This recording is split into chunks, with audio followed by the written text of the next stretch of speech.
Hi, welcome. This is Drew again from Really Direct Marketing down here in sunny Florida.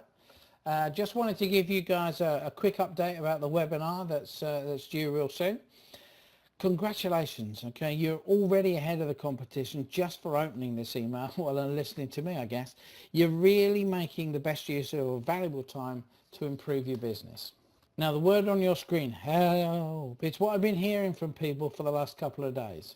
Lots of people have been in touch asking questions about whether they should join the webinar or not, what we'll be doing tomorrow. I had lots of questions, but here's a really common question that I've been asked already. So, hey Drew, who should I rather be marketing and selling my cleaning services to? I just seem to be getting all the cheapskates calling, and all they want to know is how much do you charge? So let's deal with that right now. I'm going to help you with that today so that you can hit the ground running and get real value from tomorrow's webinar. First things first, I do understand how you feel. When Marion opened her You Got Maids office back in 2011, well, she started with an empty office, no staff, no clients. In fact, we didn't even have a bucket to mop with. There were at least 3 well-known brand name maid services within walking distance. Plus everyone and her mother was an under-the-counter cleaner. We had Home Run Cleaning, Royal Maid, Celine's Cleaning, Joy's Cleaning, Made for Cleaning, and crikey, on and on and on. She felt even worse a few months later because in November, when the town gets swamped with pop-up cleaning companies, they're just there to capitalize on the influx of snowbirds. It's almost like a feeding frenzy. The challenge then was not just to get new clients, but to keep hold of the maids that we had. You know, they were all being tempted away with promises of loads of money. And all we seemed to be getting calls was from people looking for cheap cleans. They just wanted discounted service.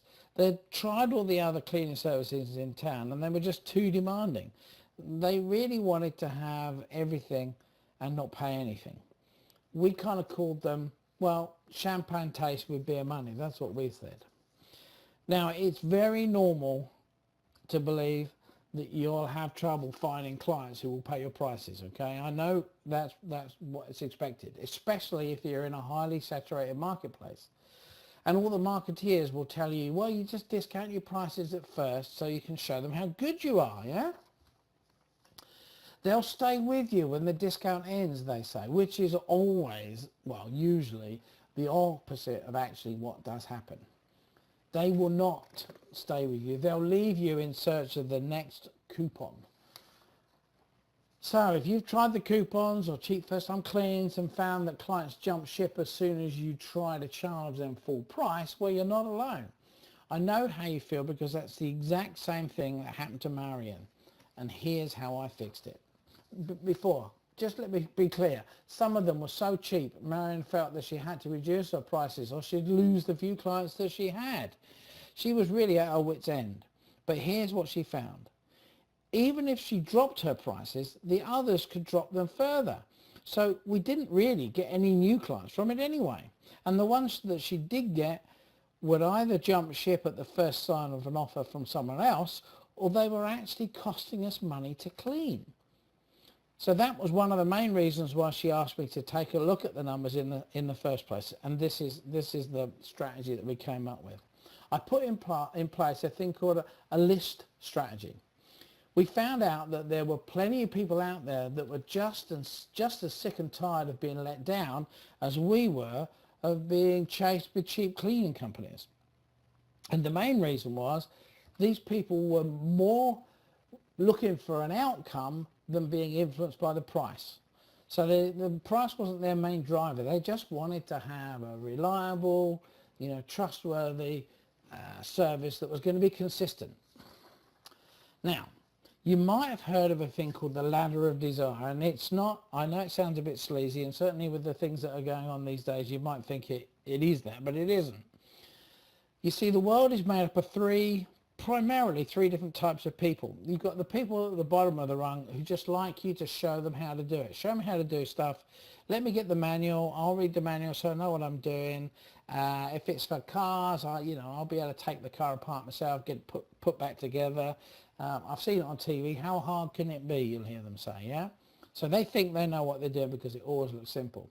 And then you've got the people that like to do it with someone. So they don't want to necessarily do all of the stuff because some of it looks too difficult, They can do some of the bits. So maybe they can change the oil or change a tyre, but they're not going to reline their brakes because, let's face it, that could kill them. And then, of course, you've got the guys at the top who really don't want to do it at all. They're the ones who don't want to get dirty fingernails. And that's me, okay, just to be clear. If ever a car salesman tells me I should look under the hood, then, well, it's not the car for me. Now, for our clients, let's think of it, how will we look at that? Well, I guess the ones at the very bottom, they're the ones who say, well, I'll clean it myself. Oh, that's what I do. And sometimes they will. Sometimes they will be the ones that do all the cleaning themselves and you'll never get service from them. But a lot of times, that isn't the case. Sometimes what happens is they'll do some of it, they'll think they're going to do more of it, but they won't get around to it. And things start to build up around them. Before they know where they are, it's just too much and it gets all too overwhelming. That's when you might get the call for them to come and do that one-time 52-point spring clean. Now, the problem with those people is, of course, they think they know how to do it, so they'll try and tell you how to do it. And of course, if you look around them, you'll see that they actually don't know how to do it. That's why they're calling you in. So the challenge with them is quite often making sure they understand that you are the expert and you know how to do this. And this is all very normal and it's no big deal. Now, the next rung up are those that will perhaps just call you in to do bits of it. And it might be those that maybe they're unwell and they can't bend or they can't stretch or whatever else, so they can't reach to do the floors or the dusting. At least that's what they're telling you. Or it might be that, they don't use all of their house very much. So they only need you to do the bits of the home that they're using all the time. Then, of course, there's the top rung, and they're the ones who want you to do it. They just want you to do it. They don't want to worry about it. They want to know you're going to come. Okay, so maybe they'll clean away their dishes in the morning, and maybe they'll pull the bed up. But primarily, they want you to do everything. Now, those are the ones who, for them, time is really valuable. They don't necessarily value what you do, but they definitely value what they do.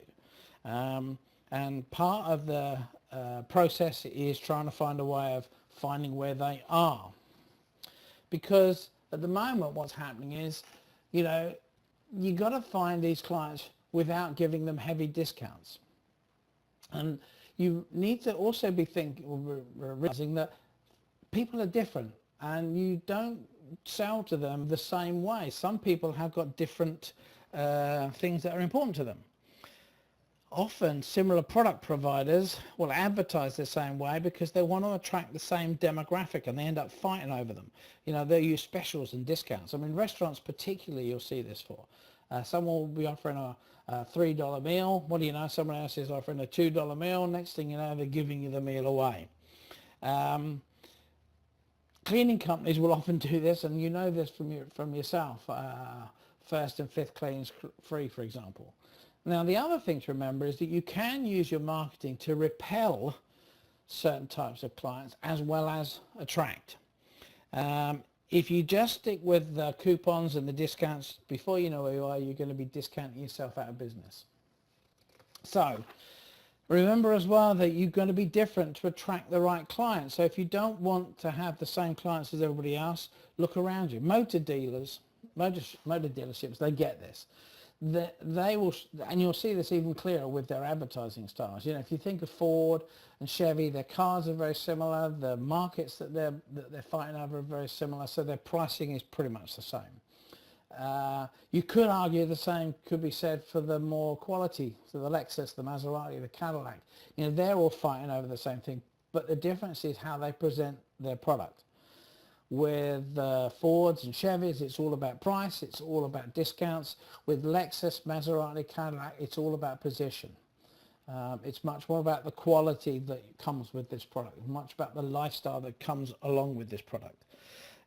You will also find that their dealerships are designed to repel certain types of people but attract others. So for example, you won't often see someone who would normally be driving a Cadillac going into a Chevy dealership. It's just not the sort of thing that they do. They like to be made a fuss of. Someone who wants to buy or is used to buying Fords and Chevys, if they go into a Maserati dealership and they're given a glass of champagne, they feel uncomfortable. What's this all about? Well, that's part of what they're trying to do. They're trying to only attract the right sort of people and dissuade the others. So it's not an accident. They do it on purpose. They know what they're doing. Now, the best way to attract new ideal clients is with a headline that hits that sweet spot. You want to try and answer a question that's already going on inside their head. So you use headlines that will attract some. Like, for example, is your cleaning service still getting everything done? Does your cleaning service ever cancel last minute? Who cleans when your cleaning lady calls off? Should you have to clean up after your cleaning service has left? These headlines will get the attention of folks that think just like these things. But it'll repel the others. And here's some others that you can use that will just only appeal to some and repel others. Like, when was the last time your Viking shone like new? Is your cleaning service messing up your granite countertops? Some won't even have granite countertops, so they're not even going to read that. They're not interested in this. They don't even know what a Viking is. They sure as heck don't know how to clean it. And then the other one will be something like this. And I know it's a long headline, but don't be put off by long headlines, because if you read the first 3 or 4 words and they appeal to you, you'll read the rest. If they don't appeal to me, then it doesn't matter, because you don't want them anyway. So this one would be something like, the whole family is coming and all 3 of the guest bedrooms and bathrooms need to be cleaned. You spend your time ordering the hors d'oeuvres, and you've got maids will leave your guests feeling like they've stayed at the Ritz with bedrooms and bathrooms to be proud of, okay? So like I say, putting the emphasis on the 3 guest bedrooms, that will repel those that don't have 3 bedrooms. We put a value on her time so she can feel guilt-free about paying to have the rooms professionally cleaned, and a little bit of reassurance that her guests will be impressed with the rooms too. So a little bit of built-in pride there. So you can see how a different type of advertising strain will repel some but attract others. So back to the lists then. What are the lists all about? Well, the lists are really, I know what you're thinking. Who's going to pay a lot for cleaning? But that's not what you're offering. Remember, it's the whole experience that we're talking about. Top-run clients. At first, you might think there aren't any of them, but a lot of the time, it's your own mindset that holds you back. So think about your ideal client. It is possible to write advertising copy that will attract some, we've already seen, and repel others. Headlines do it best. If you can stop someone's eye and get their interest, this is all part of finding the ideal client, and you need to start by building your list of likely candidates. Okay? So will you do that? You can do that as soon as we finish. As soon as we finish this little video, you can get on the phone and call the local Chamber of Commerce. Ask to speak to the president. Take them to lunch. Introduce yourself if you haven't already. And if you have, well, then going to lunch with them should be easy. Explain what you're doing and that you'd like their help. Your goal is to professionalize the maid service and bring a high quality alternative for chamber members to use. Explain, that you want to be aiming towards the local lawyers, the surgeons, the business owners, dentists, realtors, anyone that you think would be someone worthy to refer. Now, often the local Chamber of Commerce will have a mailing list or a business directory you can get a copy of. Trade directories and membership lists are also available. Okay, so now we know they think differently. Well, guess what? They buy things differently too. In fact, they do tons of things differently. They socialize in different places. They network in different ways. They read different magazines. They're members of clubs and associations, and they all know each other. Well, pretty much anyway. But it's not enough to know what you need to say. You need to know where to find them. And this is exactly what Marion did. because every town and city has got these types of people. They're hiding in clear sight. They really are. A well-crafted sales letter or a postcard with an eye-catching headline is all it takes. Even hand-delivered letters with some brownies will help to make you turn up different, because that's what this is all about. Start thinking of terms of top-run thinkers rather than bottom-rung sinkers. Building the know, like and trust of these people is exactly what Marion did, and it worked for her, and it will work for you too. So, back to that original question, who should I be marketing and selling my cleaning services to? I just seem to be getting all the cheapskates calling, and all they want to know is how much you charge.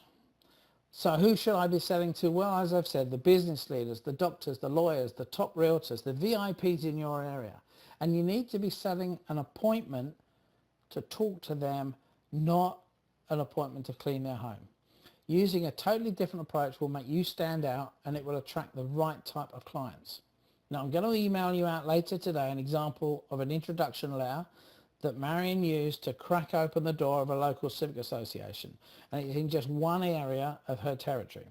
Now, once we were able to get inside and to become the trusted recommended cleaning service, wow, I'm going to send you a copy of the latest ad that we run in that association's magazine. It costs us about $100 a month, okay? That one area now produces over $120,000 of annual revenue for $100 a month. I can live with that. So you're going to love tomorrow's webinar. Armed with the knowledge that I'm going to teach you tomorrow, you can make your business a real success. How do I know? Well, because once Marion discovered these 6 things, she really took off. She went from about $125,000 a year to just shy of $500,000 in revenues in just 3 years. But more importantly, she grew her margins 4-fold. So tomorrow is nearly here. Now, if you found this helpful, you're going to love the webinar. Remember, it's going to give you the heads up on the 6 most important things you need to know to empower you to take control of your business. If you're tired of working such long hours and still seeing little or no return, you can't afford to miss this webinar. I'm really looking forward to this. Tomorrow's going to be great. So it's scheduled tomorrow for 2:30. Check your email in the morning just in case there's any changes. There'll be some reminders and links, and sign in early so you don't miss a thing. I'm going to look forward to speaking to you all tomorrow. And that's about it from me. Thank you very much.